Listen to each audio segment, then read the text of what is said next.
подписчикои азиз, ҳамин рӯз дар комментарий меояд кадоме наистае ки Саида ҳамин ту духӣ истифода мебари ё не?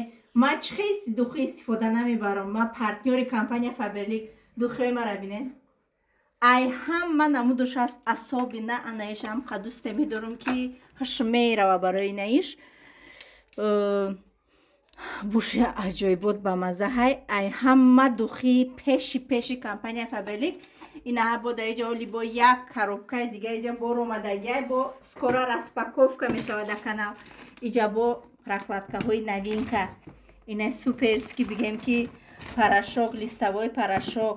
Инаиш дама вообще гап надорум. Бе има дига зиндагӣ карда наметонам. Ҳамаи либосҳои кӯдакода меандозам. Сафед, сирх, сиёҳ ҳамаро медозӣ, я таъин медозӣ, ҳамаша тоза карда мешавад. Ягон таш рангаш ба ин рангаш намезана. Обязательно заказ кунед одамои гӯдакдор. Ждат мекунам дар WhatsApp.